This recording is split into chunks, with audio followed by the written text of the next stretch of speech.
to Winging It in the Kitchen with Gina. We are going to make a dessert today that is so scrumptious. It's called goober pie. If you love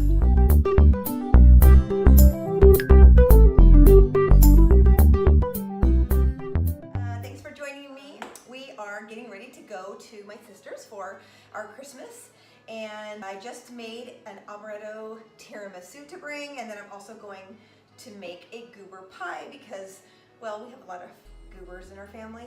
I mean, that's not what I meant to say. I mean, we have a lot of people in our family that like peanut butter. So goober pie is just a delicious pie, super easy. There's several steps, but I'm hopefully gonna make it a little easy for you. So I read the recipe first. I usually do that because there's some steps that sometimes you wanna start out with. In this case, the fudge sauce at the top. I kind of want it cooled a little bit to room temp, or at least almost to room temp by the time I put it on the top. So I'm gonna start with that. The 1/3 cup of heavy cream. It does say in the recipe to do like a double broiler so that you don't burn it, but I'm really only making like a tiny amount. Like it's so tiny that I don't even want to dirty my pan and my double broiler to do it. So, okay, saying a 1/3 cup of heavy cream. A lot of times I definitely will measure my liquid, but not all the time. And you'll just see that in some recipes you don't have to measure exactly, and some you do. Not a big deal. It says 1 ounce of chocolate. I just use chocolate chips. Semi-sweet chocolate chips are my go-to.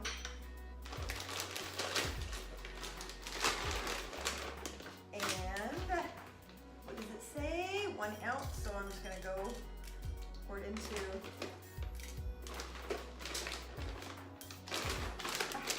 Okay, 1.5. It doesn't matter. Oh, it says also a teaspoon of butter. I think that's a tablespoon, so I'll just like cut that.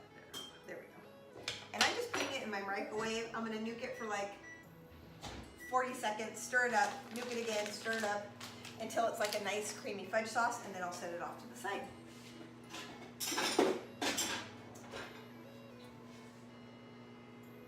I'm super excited for this recipe.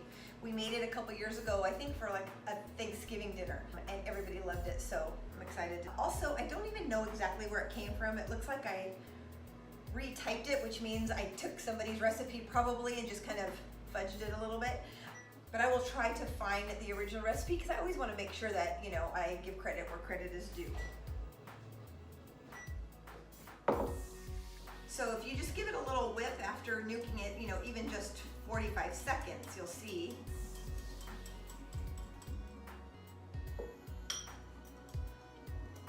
That it's getting kind of creamy and fudgy. Just do it another 30 seconds. It's always better to do it less time and check it than more time and have it be too late and have it be burnt.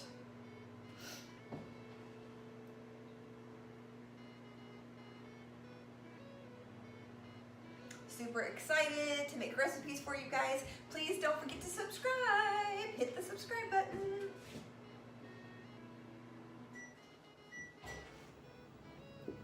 Ooh, now it's nice and bubbly. It actually looks like it could be a little bit thicker. I'm gonna just add more.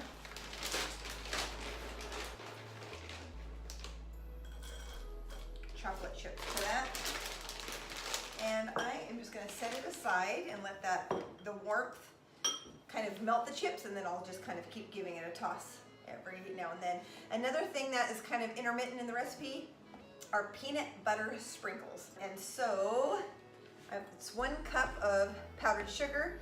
I just use C&H powdered sugar. It's in a bucket because I buy it by, I think it's like a 25 or 50 pound bag at Costco. Because with making French macaroons, I'm constantly going through bags of powdered sugar. And then a 1/4 cup of creamy peanut butter. I'm not gonna lie, I hate scooping peanut butter into a cup only to have to struggle to get it out of the cup. So this is my 1/4 of a cup. That looks about right. Again, so many recipes don't have to be exact. Some do, but there's so many ways that you can do shortcuts, and that's one of them. And I'm going to use my hand mixer. Basically what I'm doing is making little peanut butter to decorate the top with and also put in layers. I think I'm gonna just add a tad more peanut butter to that. I think my powdered sugar might have been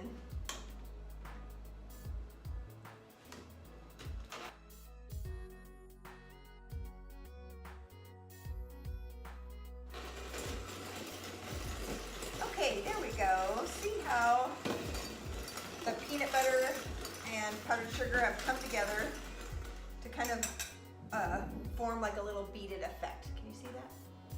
Okay. So we're gonna set that aside. And we are going to make a graham cracker crust. There's two things you can do. You can either make it or you can buy it. Personally, I don't buy pre-made crusts. I just don't like the way they taste, but I am all about shortcuts. So they do have graham cracker crumbs, a pie that I always make, a lemon pie, a lemon cream pie that is out of this world and like 5 ingredients. And it calls for a graham cracker crust. Basically, it's a cup of graham crackers. I usually do a cup and a half because I like a big thick crust.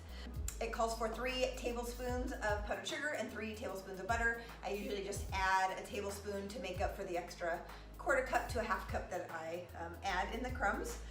Basically, I'm going to mix it all together really well, put it in my deep dish. I have Pampered Chef everything, including 4 or 5 pie dishes because I bake a lot, and so I just really love these. The only thing you can't use a deep dish for is like a pecan pie, just like those really thin pies, because it would just like take forever. It would never cook. So I use deep dish. I love stoneware. Any brand, of course, will work. So I'm gonna go ahead and make my crust. Again, if you don't mind store-bought, I mean, it's totally fine. I just feel like there's just an added deliciousness to making it, even if you are just buying the crumbs already pre-crumbed. All right, so I just realized I didn't start my oven, so I'm gonna go get that started.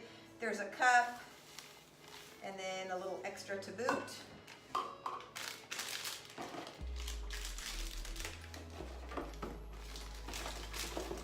Add my butter because I forgot to. I need to melt my butter first, but I'm just gonna throw my 3+ tablespoons in there. Just gonna stick it in the microwave and let that melt. Like 20-25 seconds, I guess. All right, remember we put chocolate chips in here. Let's see if those got melted, and they did. Just mix it up. So, oh, look at that. So again, I actually measured my heavy cream, measured my chips exactly, and it still just looked like a little bit watery.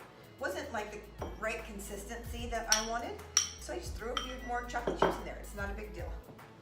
Sometimes you just have to wing it. All right, 3.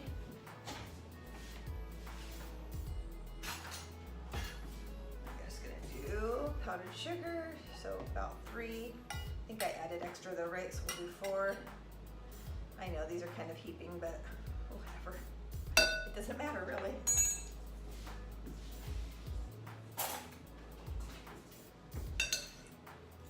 And then you're just gonna mix that up really good. And I kind of just use a fork and I just kind of mash it against the sides to get the butter mixed in really well with the powdered sugar and the crumbs. And then once it gets mixed up pretty good, then I just take my fingers and really make sure, because we want all the crumbs to be buttered at some point. And then basically sprinkle it all over the bottom first. Make kind of like a thick crust with it. And then press that down. If you see a few cracks, just add some. And then what I do is this is how I do it. I take a little bit and put it along the side and smash it down. And this is how I get my crust to go up the sides with any kind of crust actually. Put a little bit and smash it. Put a little bit. Because crust is just good, no matter what kind of crust it is. And so to have it like go up the sides on your pie is just like amazing. What is your favorite crust? Is it graham cracker or is it just a homemade flour and butter pie crust? Let me know in the comments below. Or do you have a recipe for a crust that you'd like to share? I would love to hear about it and try it. I'm all about trying new recipes and figuring out the easiest way to make them. That is the best part.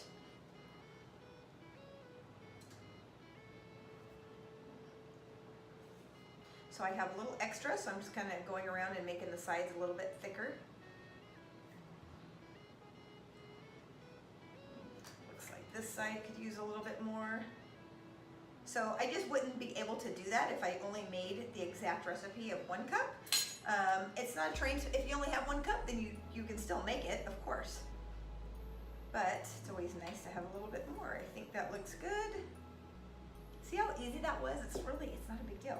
Look how beautiful. And then also the other great thing is you're not serving your pie in like a funky aluminum tin. Like you're actually gonna bring your pie, it's gonna be all beautiful.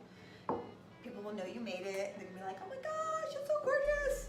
And then they're gonna taste it and be like, oh my gosh, it's so beautiful and delicious. And after you get all those comments, you come home and you bake a ton more because why wouldn't you, right? Comments like that is like, I'll just keep baking and giving it out because that's what we all want, right?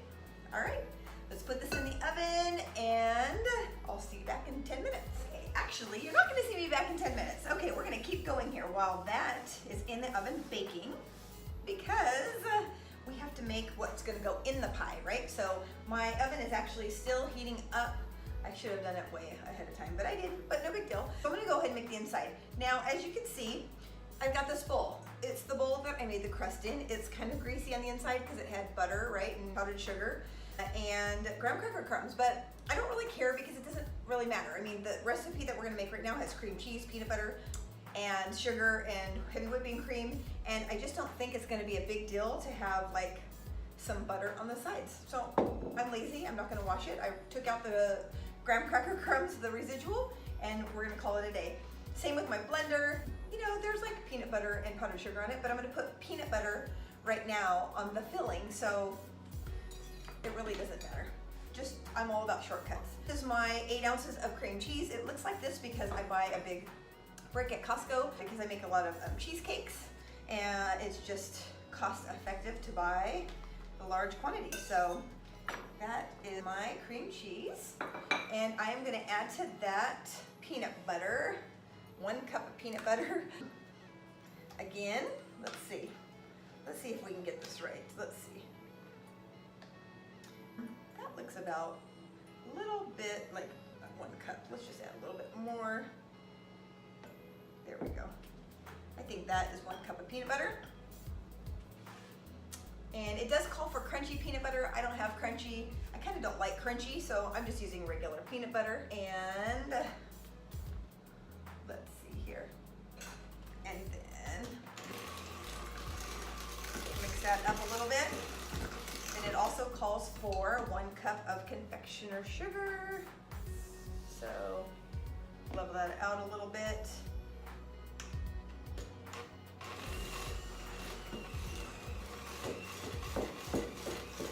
And so see how I take my mixer and just go up and down the sides while as I'm mixing, and it ensures getting it off the sides and everything getting mixed up, and then you don't spend so much time with the spatula so much. All right, so it's got peanut butter all over it, not a big deal. I'm just gonna scrape the sides.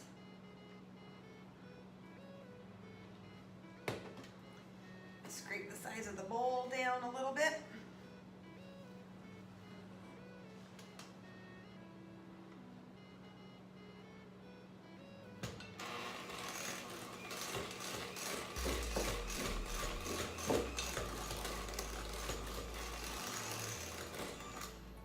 Okay, so there's that part. All right. So now what I'm gonna do is I'm gonna grab me another bowl because I need to whip up my heavy cream. I'll be right back. Okay, I went ahead and just grabbed my bowl that I had my little peanut butter beads in. I just transferred these. I just like mixing in these bowls. Again, I'm not cleaning it out, partly because I'm lazy and partly because it doesn't matter. What is gonna be in here is I'm gonna whip up heavy cream, and then I'm folding a peanut butter mixture in here. And as you can see, this is peanut butter and powdered sugar. It's all gonna be the same ingredients, so it's not a big deal, okay? I'm all about shortcuts if there are any to be had. Okay, so here's my cup. It's 1.5 cups of heavy whipping cream.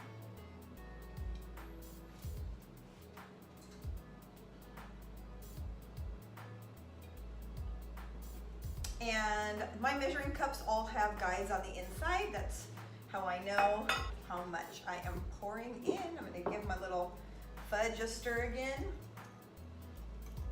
And I am going to throw my pie crust in the oven. If you want, if you're a die-hard KitchenAid fan, the standing mixer, you can absolutely do that. But sometimes I just want to use all the same bowls. It just is easier that way. So you're just gonna put the heavy cream on high and let her rip.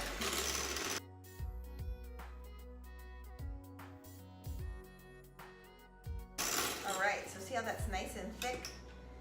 We just kind of want like a stiff thickness, if that makes sense. I'm gonna give my fudge a little stir. So as I'm letting this cool, it's thickening. It keeps having like a little film on top, and I just kind of whisk it all together, whisk it all in. Now I'm going to fold in this peanut butter mixture to the whipped cream.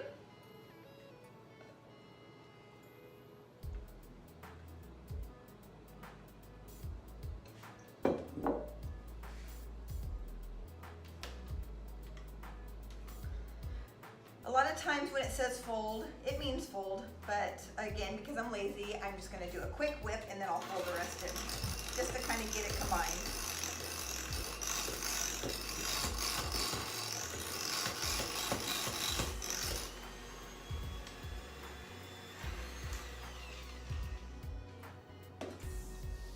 All right, I'll just kind of fold the rest in. My goodness. Heavy cream and peanut butter. Does it get any better than that? Ah! Oh my goodness. That looks lovely. So we are just going to wait for the crust to stop cooking, let it cool for a few minutes. I'll keep stirring my fudge and I'll be back. Okay, so my beautiful pie crust is done. Again, it was just 10 minutes at a 350 oven, and I'm gonna let it cool and then we will fill the pie. Okay, I think our pie crust is just about cooled, so let's go ahead and get it filled. So I'm gonna give this filling a little whip up. Now, remember these little peanut butter beads that we made? I'm gonna sprinkle some of those on the bottom.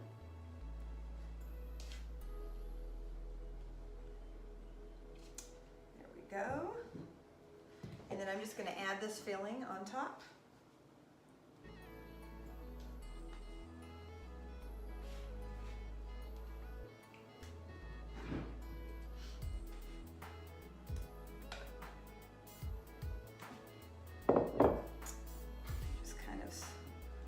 Around to the edges a little bit. And then it calls for more of these beads on top.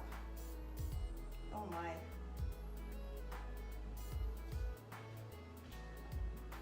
That looks amazing. And then some fudge on top of that. And I'm just gonna kind of drizzle it, I think.